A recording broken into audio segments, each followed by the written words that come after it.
on the air on this Monday, March 18th, to address the horrific massacre of Muslim worshippers in New Zealand. I wrote about it immediately. You can read my article, A Reasoned Response to the Massacre of Muslims in New Zealand. It's a horrific crime. The fact that it takes place in a country like New Zealand, which is known for its peacefulness, known for its tranquility overall, with only several dozen murders in the last year or two in New Zealand, maybe 30 or 40 murders a year. And then to take place in a mosque, it's absolutely shocking. It's ugly. It's inexcusable. It's heinous. It's evil. There's no possible justification for anything like this. This is ugly and despicable and evil, period. Now you say, well, why do you need to respond to it beyond that? Because people are politicizing this. On the one hand, I actually read comments from a very select few people that were posted on my Facebook page on Ask Dr. Brown when I addressed this and denounced this. And some were saying, well, you got to do something about these Muslims. Or someone on Twitter said, well, yeah, this is bad, but let's face it, mosques are only breeding grounds for terrorism. That's all they do is breed terrorists there. Well, I will immediately delete comments like that or block people making such statements. There's no justification, period. This is slaughter. This is murder. This is massacre. This is evil, period. End of subject. Yes, there is a lot of Islamic terrorism around the world. Yes, 99% of suicide bombings taking place around the world are Islamic. Yes, the countries overall that most persecute Christians, if you look at the bulk, the largest number of countries that persecute Christians, they are largely Muslim. Yes, all of that is true. And this, nonetheless, is a slaughter, is a massacre. This is not a war where you've got enemy combatants. You have innocent people in a mosque that were not secretly planning terrorist attacks and were being stopped from stopped from carrying out a terrorist attack. These were people worshiping in their mosque, going about their business, as young as 3 years old, killed. So I absolutely reject any narrative that softens the evil of this at all.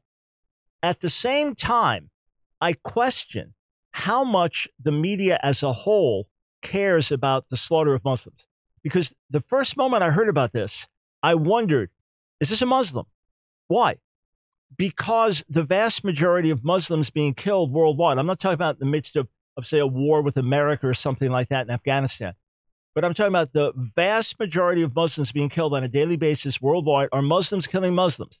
Suicide bombings of Shias against Sunnis or Sunnis against Shias, or civil war between Shiites and Sunnis, okay? The fact of the matter is the vast majority of Muslims being killed are Muslims being killed by other Muslims. And I document that in my article. And I give examples. You don't hear a syllable about it on the media, not a word. So is the media that concerned about the killing of Muslims, or is it only Muslims when they're being killed by someone who fits their narrative? And what's the narrative? Well, a white nationalist or white supremacist. Therefore, the murderer is connected with conservatives in America. Therefore, the murderer is connected with Donald Trump. Therefore, the murderer is connected with gun owners in America. Therefore, the murder is connected with anyone that wants secure borders. And on it goes. I knew immediately, as soon as I heard that an alleged white nationalist or white supremacist was responsible for this, that people were going to be saying, you see, it's because of Donald Trump. You see, it's these American conservatives who want more secure borders. You see, it's this Islamophobia that these people are raising. Friends, that is unjust, unfair, illogical, and dead wrong. This horrific massacre is the responsibility of an evil man, a demented man. And there may be some people in different countries who support this type of mentality.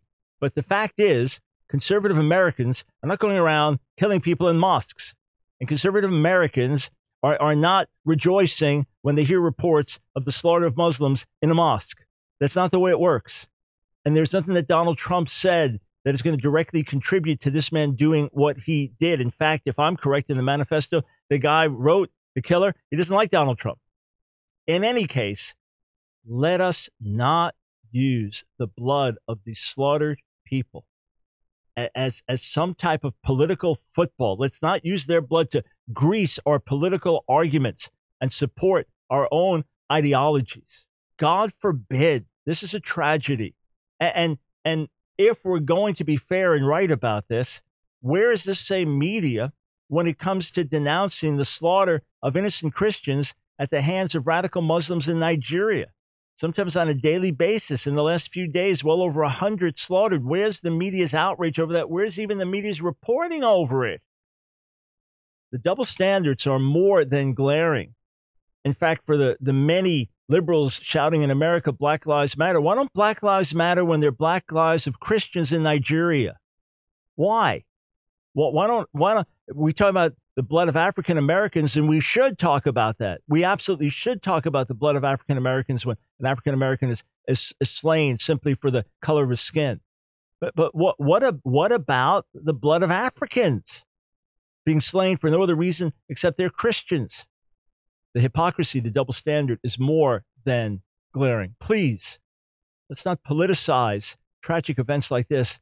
Let's have a heart of compassion for those who are being slaughtered, be they Muslim, be they Christian, be there anyone else, and let's act righteously in response.